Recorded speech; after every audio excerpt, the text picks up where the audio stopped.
देखो भाई, average power associated हमने स्पेशल पढ़ लिया था रजिस्टर के साथ, कैपेसिटर के साथ और इंडक्टर के साथ, ठीक है। और अभी पढ़ना है average power in an RLC circuit. RLC series circuit जो होता है अपना, उसमें कितना पावर जाता है, ठीक है।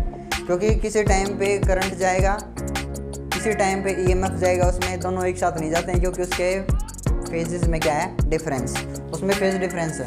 तो आरएलसी सर्किट आपने पढ़ा हुआ है तो आप समझ पाओगे। ईएमएफ की इक्वेशन क्या होती है, E is to E node sine omega t. RLC series circuit में करंट जो होता है वो पीछे होता है, I is to I node sine omega T minus pi by two. Sorry, phase difference कितना है यहाँ पे, 5। कितने फेज डिफरेंस से पीछे है, 5 फेज डिफरेंस था। इम्पीडेंस ट्रायंगल अगर आपको याद है तो, ठीक है ना। तो 5 फेज डिफरेंस था, इसमें पाई बाई 2 नहीं है, ठीक है। आरएलसी सीरीज सर्किट में करंट कितने पीछे है, 5 फेज से। अब पावर का फॉर्मूला क्या है, इंस्टेंटेनियस पावर। पावर का इंस्टेंटेनियस निकालनी हमने तो किसी एक क्षण पे, क्योंकि हमें पता है ई और आई कंटिन्यूस क्या हो रहे हैं, चेंज। तो इंस्टेंटेनियस पावर क्या होगी, D W by D T. उसी टाइम के लिए छोटी सी पावर होगी, सो ई इंटू आई, यही तो पावर होगी किसी एट इंस्टेंट पे। अब डी डब्ल्यू क्या होगा formula, E into I into D T, D T उधर चला जाएगा। अब ई जो है किसके अकॉर्डिंग चेंज हो रहा है, फॉर्मूले में रख देंगे D W is to E node sine omega T. Current का फॉर्मूला क्या है, I node sine omega T minus 5। थोड़ा ध्यान से, ठीक है ना। ये D T into D T है, आपने इंटीग्रेट करना है इसको एक कंप्लीट साइकिल के लिए, 0 से टी टाइम के लिए, ठीक है। सो टोटल वर्क डन आ जाएगा, D W total work done बन जाएगा ना जब आप इसको इंटीग्रेट कर दोगे 0 से टी टाइम के लिए, एक कंप्लीट साइकिल। यहाँ टाइम 0 और यहाँ कितना है, टी, कैपिटल टी। तो इसके लिए आपने इंटीग्रेट कर दिया ई और आई की दोनों वैल्यूज़ को। अब total work done D W जुड़ के कैपिटल डब्ल्यू। अब ई इंटू आई नोड, और इंटीग्रेशन आप सिर्फ किसका करोगे, जो चीज़ बदल रही है वेरिएबल है। ई और आई तो कांस्टेंट है, बाहर आ गए इंटीग्रेशन से। साइन ओमेगा टी रखो अंदर, साइन ओमेगा टी, साइन ए माइनस बी। साइन ए माइनस बी का फॉर्मूला याद है,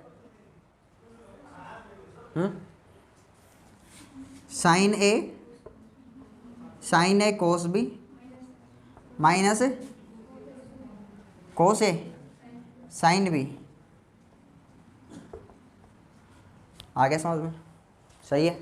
साइन ए देखो ये है फॉर्मूला, कभी सोचो कहाँ से आ गया, साइन ए और ये बी, साइन ए माइनस बी, तो साइन ए कोस बी माइनस कोस ए साइन बी, सही है, इंटू डी टी। अब साइन को अंदर मल्टीप्लाई करोगे भाई, थोड़ा सा बड़ा हो जाएगा लेकिन ध्यान से देखना। Work done E naught I naught 0 to t integration, sine को अंदर मल्टीप्लाई करेंगे, sine square omega T into cos 5। Cos 5 बेटा कांस्टेंट है कि वेरिएबल है, कोस 5 कांस्टेंट है क्योंकि 5 फेज डिफरेंस है इनमें, तो 5 क्या है, कांस्टेंट। तो कांस्टेंट इंटीग्रेशन से बाहर ले लो, बाद में ले लेना, ठीक है।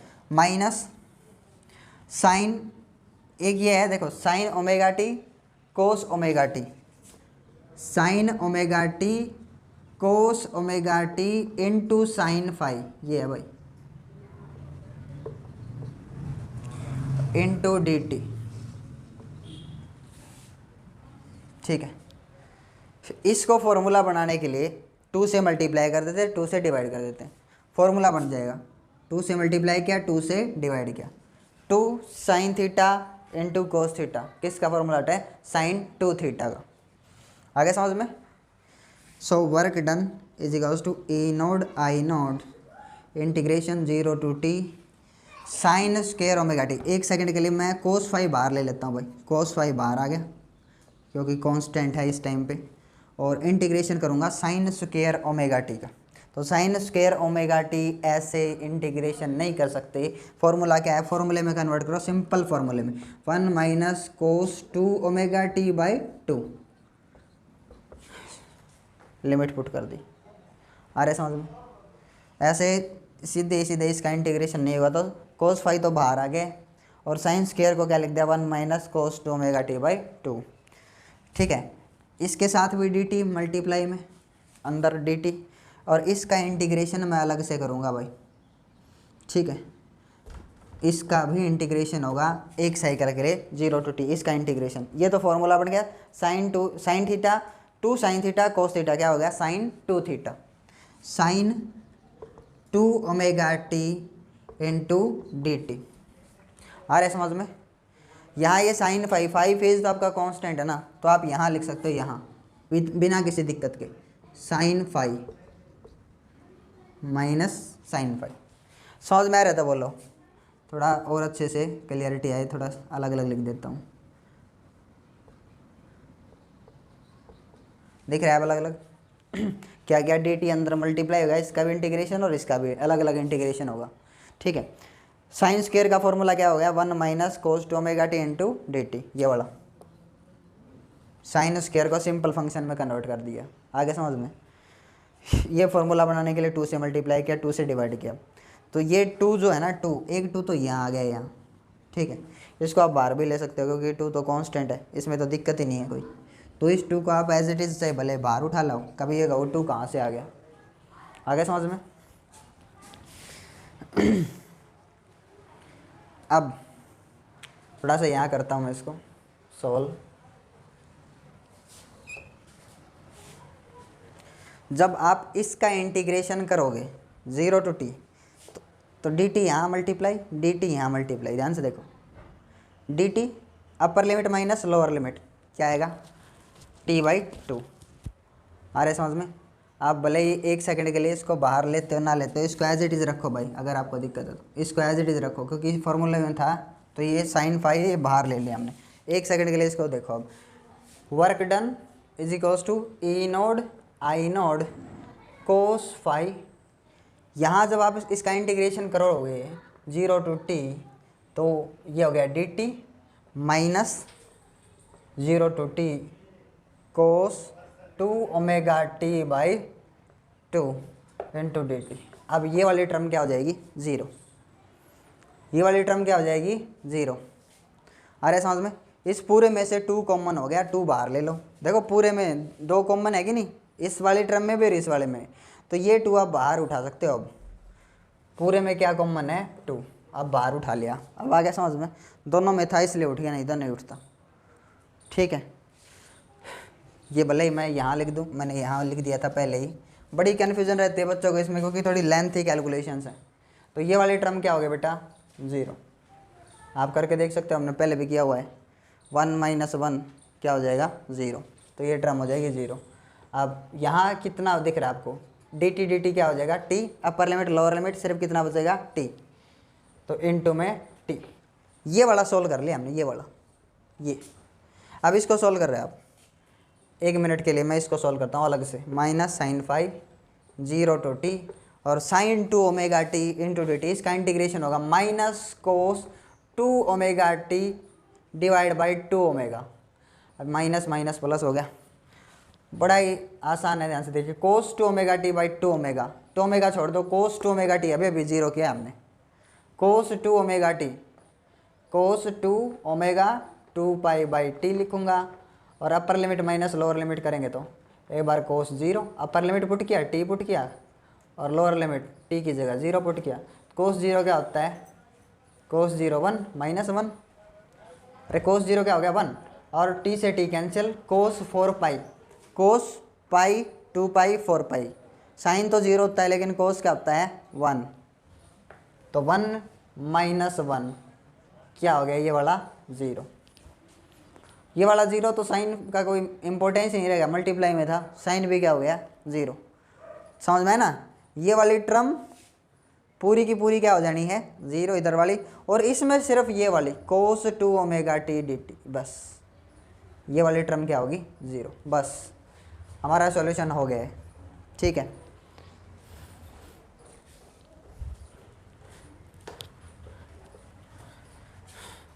आप देखो वर्क डन आ गया, वर्क डन तो पावर क्या होगी, पावर का फॉर्मूला ही तो ये work done per unit time.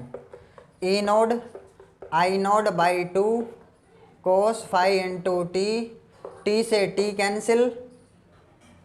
Power का formula work done per unit time तो है, मैं पावर बनाना चाहता था तो मैं क्या किया, टी से डिवाइड किया, work done per unit time. तो इस टी से ये टी कैंसिल, तो पावर का फॉर्मूला क्या आ गया, ई naught I node by two cos five.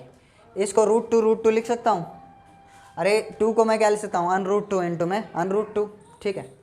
तो P is equals to E naught √2 I naught √2 cos five. तो पावर का फॉर्मूला क्या आया, वर्चुअल EM या इस RMS वैल्यू बोल सकता हूँ, ERMS इंटू IRMS, आगे समझ में, और कोस फाइव साथ में है, तो मैं इसको ऐसे लिखूँगा कोस फाइव, ये आपका पावर का फॉर्मूला है भाई। या फिर इसको कैसे लिख सकता हूँ, वर्चुअल कोस फाइव, RMS वैल्यू बोलूँ या वर्चुअल वैल्यू बोलूँ एक ही बात है, कोस फाइव। रियलिटी में पावर का फॉर्मूला ही होता है, आपने क्या सुना था, पावर V इंटू आई, अरे E इंटू आई या V इंटू आई। लेकिन एक नॉन इंडक्टिव सर्किट के केस में अलग बात है, ये एक इंडक्टिव सर्किट है। ये कैसा सर्किट है, इंडक्टिव, क्योंकि यहाँ इंडक्टर लगा है L। तो इंडक्टिव सर्किट के केस में ये पावर फैक्टर रहेगा कोस फाइव। पावर फैक्टर क्या है, कोस फाइव। आप देखो इस फॉर्मूले को कैपेसिटर में लगा करके, कैपेसिटर वाले में फेज डिफरेंस कितना है, π/2। E और I के बीच में कितना फेज डिफरेंस है, π/2। इंडक्टर वाले में भी कितना डिफरेंस, π/2, इसलिए दोनों में पावर क्या है, 0। रजिस्टर वाले में कितना है पावर, सिंपली E इंटू आई, क्योंकि कोस वहाँ पे क्या है, 0, तो कोस 0 क्या हो जाता है, 1। आगे समझ में, हाँ थोड़ा सा लेंथ ही ज़रूर है लेकिन समझ में आया होगा, ठीक। अब नेक्स्ट जो करेंगे हम वो पावर फैक्टर। देखो कोस फाइव मैंने बोला क्या है, पावर फैक्टर। एक बार पावर फैक्टर समझिए क्या है।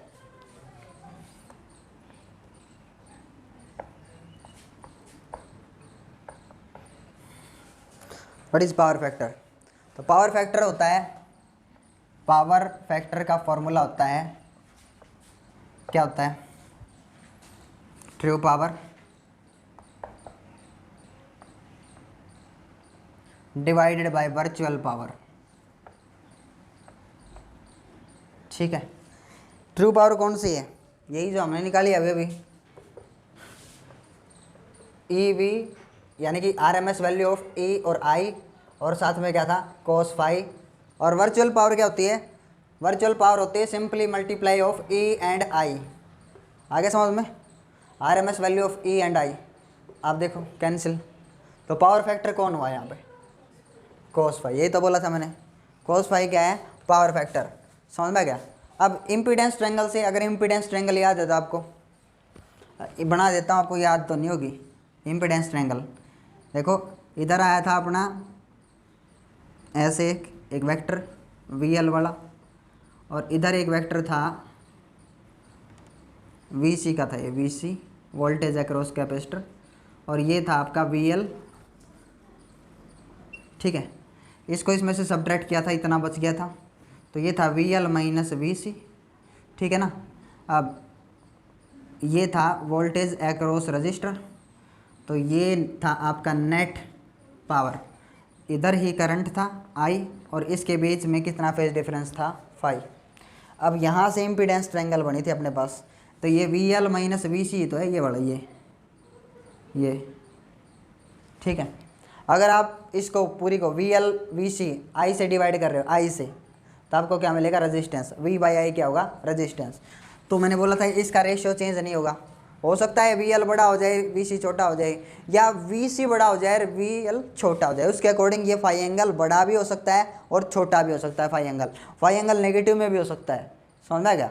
ये तो इंडक्टर और जो कैपेसिटर है उसके अक्रॉस वोल्टेज बताएगी कितनी ज़्यादा है कितनी कम है। और जब आप इसको किससे डिवाइड करते हो, I से, तो आपको क्या मिलती है, इम्पीडेंस ट्रायंगल। हमने बोला था कि ट्रायंगल चेंज नहीं होगी, नहीं इस रेशियो चेंज होगा, क्योंकि करंट सेम है ना, सभी में सीरीज में है। तो ये हो जाएगा XL और ये हो जाएगा XC, ठीक है, XL माइनस XC।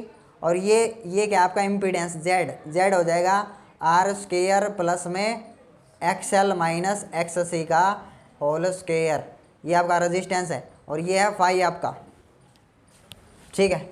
अब इम्पीडेंस ट्रायंगल याद है तो दिक्कत नहीं है। Impedance triangle phi, cos phi बताओ क्या होगा, cos phi from impedance triangle cos phi क्या होगा, आर बाई जेड, कुछ दिख रहा होगा। कोस थीटा क्या होता है, बेस अपॉन में हाइपोटेनियस, आर बाई जेड, गलत तो नहीं लिखा। अब जेड फॉर्मूले में क्या है, R square plus X L minus X C whole square. In the condition of resonance हमने पढ़ा हुआ है, एक्स एल एक्स सी के इक्वल हो गया, ये टर्म क्या हो गई, zero. If Z is minimum, Z minimum कितना होगा,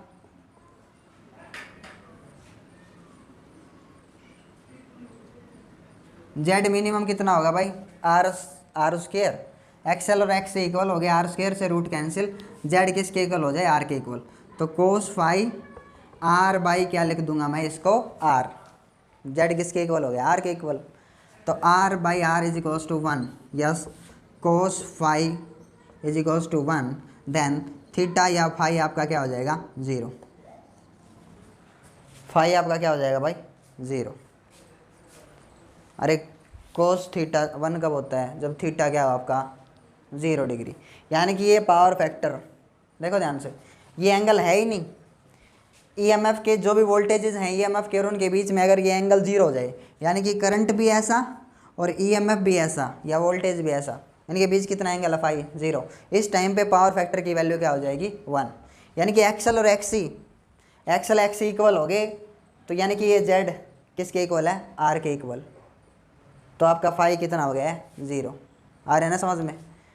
तो यही होता है जब सर्किट का रेजिस्टेंस कम हो, उस टाइम पे minimum Z minimum, RLC circuit के केस में बता रहा हूँ, पावर फैक्टर क्या हो जाता है, 1। पावर फैक्टर का क्या सिस्टम है समझाता हूँ भाई। आप देखना बहुत सारी ऐड आ रही हैं आज के दिन, बहुत सारी ऐड आती है टीवी पे या यूट्यूब पे भी देखे होगा आपने। अपने घर का बिजली का बिल कम कीजिए, एक छोटी सी डिवाइस दिखाते हैं और बोलते हैं कहीं पर भी लगा दो, बिजली का जो बिल है वो कम हो जाएगा। क्यों, ऐसे कैसे कम हो जाएगा, समझ में गया। वो जो डिवाइस है ना बेटा, वो डिवाइस इस पावर फैक्टर को 1 के करीब पहुंचा देती है, समझ में गया। पावर फैक्टर को 1 नहीं कर सकती, लेकिन 1 के करीब पहुंचा देती है, जिससे हमारा लॉस नहीं होता है बिल्कुल भी एनर्जी का। चीज़ आई समझ में। हाँ, इसलिए बिजली का बिल कम आता है। पावर फैक्टर किसी भी अप्लायंस का 1 नहीं होता है। सारे के सारे आरएलसी सर्किट है कि नहीं, है ना, वो उनका कुछ एक्सएल और एक्ससी होगा। ज़रूरी थोड़ी ना है कि एक्सएल और एक्ससी इक्वल हो। ये तो कब होगा, ये तो जब रेजोनेंस हो जाए। ज़रूरी थोड़ी ना रेजोनेंस की कंडीशन हो। तो अपने घर में पावर फैक्टर हमेशा क्या रहता है, लेस देन 1, समझ में गया। और वो जो डिवाइस क्या करती है, उसको 1 के करीब पहुंचा देती है, समझ में गया, पावर फैक्टर को। इसलिए बिजली का बिल कम आता है, बचत होती है एनर्जी की अपनी। आ गया समझ में। हाँ, अब एक चीज़ और देखिए, वाटलेस और वाट फुल करंट क्या होते हैं, आइडियल करंट, या इसको आइडियल करंट भी बोलते हैं।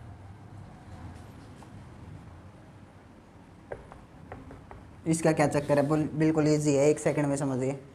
ये क्या है आपका current RMS cos phi, phase difference है ना। ई से कितना पीछे है, कितना पीछे है ये, फाई। ये चीज़ समझ में नहीं आती, कितना पीछे है ये, फाई। अब इसके 2 कंपोनेंट में ब्रेक करेंगे, किसको, आई वी को करेंगे। एक तो इसके अलोंग ब्रेक करो, आई वी कोस फाई, और ये वाला क्या बोला जाएगा, आई वी साइन फाई। तो आप देख रहे हो कौन सा पावर क्रिएट करेगा सर्किट में, ठीक है। पावर का फॉर्मूला होता है V या E इंटू आई, ठीक है, और कोस फाई। तो कोस फाई यहाँ पे हो जाता है 0। ये मत सोचना मैंने दूसरा कोस फाई कहाँ से लिख दिया, वो तो इनके बीच का एंगल है। पावर का फॉर्मूला है E इंटू आई कोस फाई। यहाँ ये कोस फाई इसके लिए है, इसके 2 कंपोनेंट के लिए। ये तो पीछे था आई वी कोस फाई, वो मैंने लिखा था किधर कितना पीछे है, तो कोस फाई फेज डिफरेंस से पीछे है। कितना पीछे है करंट है, 5 फेज डिफरेंस से। अब E वर्चुअल आई वर्चुअल कोस 0 है यहाँ इस केस में, दोनों के बीच में कोस 0, तो ये हो गया 1 और सीधा सीधा फॉर्मूला क्या आ गया, ये भी कोस 5। जब आप इसके केस में देखोगे साइन 5 इंटू कोस 5, इसके केस में कितना 5 है यहाँ पे 90 है, कोस pi by 2, cos pi by 2 क्या हो गया 0, तो ये पावर क्या हो गई 0। समझ में रहा है? यानी कि ये वाला कंपोनेंट जो है ना ये वाटफुल करंट नहीं है, ये वाटलेस करंट है, वाटलेस। कैसा है वाटलेस, मीनिंगलेस बोलते हैं ना, वैसे वाटलेस मतलब ये कोई पावर क्रिएट नहीं करेगा। कौन सा वाटफुल दिख रहा है आपको, कौन सा कंपोनेंट वाटफुल है, आई कोस 5 और आई साइन 5 क्या है वाटलेस और आई कोस 5 क्या है वाटफुल, और इसीलिए इसको हम क्या बोल सकते हैं आइडियल करंट भी बोल सकते हैं। आगे समझ में, ये है वाटलेस और वाटफुल करंट। ठीक है, चैप्टर इज कंप्लीटेड।